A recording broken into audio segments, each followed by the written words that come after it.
Sousday à tous. Ici, vous avez un morceau de aile de raie à la sauce grenobloise où je suis en train de déguster. Ce jour-là, le cobaye n'était pas présent, donc du coup, il a fallu que je fasse le cobaye moi-même.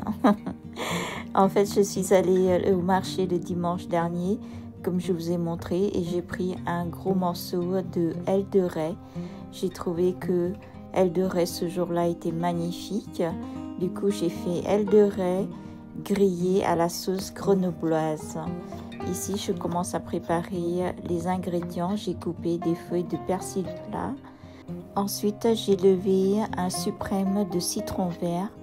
Ici, je n'ai utilisé dans ce petit bocal avec les persils plats que la moitié d'un citron vert. Il ne faut pas tout mettre, on va le réserver l'autre moitié plus tard dans la suite de la recette. Une fois que vous avez les deux ingrédients ensemble, avec un mortier, vous les écrasez un peu. Ensuite, j'ai utilisé aussi des capres dans cette recette, des capres écrasés, donc hachés grossièrement. Et vous mélangez dans l'ensemble de ces trois ingrédients qu'on vient de préparer, à savoir du persil plat, citron vert et du capre. Ensuite, pour agrémenter davantage le côté croustillant, j'ai pris du pain grillé que j'ai écrasé grossièrement en petits morceaux. Ensuite, ces pains grillés, pour les rendre encore plus croustillants, je les fais frire avec un peu d'huile. Voilà. Et vous remuez sans arrêt pour éviter que ça brûle assez rapidement. Donc attention, il faut bien que ce soit doré. Et pour avoir un peu plus de saveur, j'ai ajouté du gros sel également que je n'ai pas filmé dans cette vidéo. Et voilà, c'est des croûtons de pain grillé. Ensuite, je prépare la cuisson de aile de raie. Donc j'ai utilisé la farine de tempura que vous savez déjà. Ensuite, je fais juste tapisser le côté où il y a le plus de chair, le côté épais, avec la farine de tempura, et je fais frire un seul côté. Et ensuite, avec un morceau de beurre, j'utilise une autre poêle pour pouvoir griller de l'autre côté, le côté dos de aile de raie.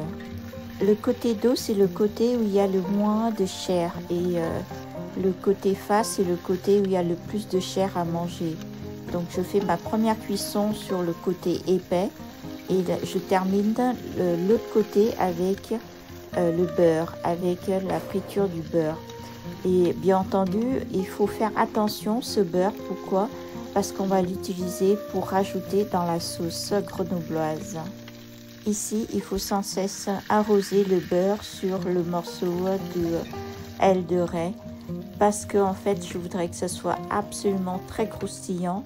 En plus, comme c'est tapissé avec la farine de tempura, donc c'est encore plus croustillant si vous continuez à le frire avec le beurre salé qui donne énormément du goût. Voilà, avec le beurre qui reste, j'utilise l'autre moitié du citron pour ne récupérer que du jus, et je fais revenir un petit peu avec le feu, sur le feu. Et ensuite, je l'ajoute dans mes trois ingrédients qu'il y avait, c'est-à-dire persil, citron et capre. Et voilà, ma sauce grenobloise est terminée. Et maintenant, il ne me reste plus qu'à dresser le plat.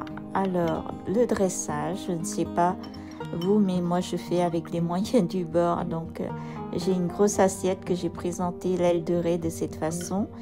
Et pour chaque morceau, je le divise en deux. En fait, j'arrose un côté avec la sauce persil citron à capre, et de l'autre côté, j'arrose les petits pains croûtons grillés qui sont absolument délicieux. Je vous assure, c'est hyper croustillant, j'adore.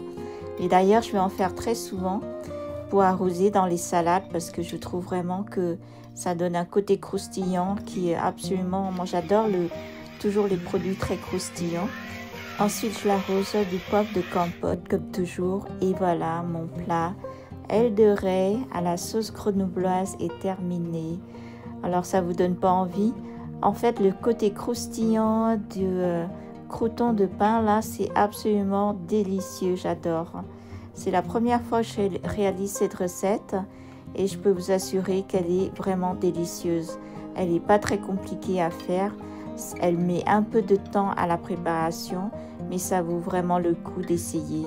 Le prix de ce morceau d'aile de raie qui est quand même assez volumineux, j'ai payé 9 € je crois au marché de Choisy-le-Roi. Il est tout frais, il était très très beau d'ailleurs. J'aime beaucoup cette recette avec cette texture un petit peu croustillant des croûtons et le goût acidulé de la sauce avec capre et le citron et les persils plats. C'est absolument délicieux. Je vous invite à le faire. Et je vous dis à très bientôt. Portez-vous bien.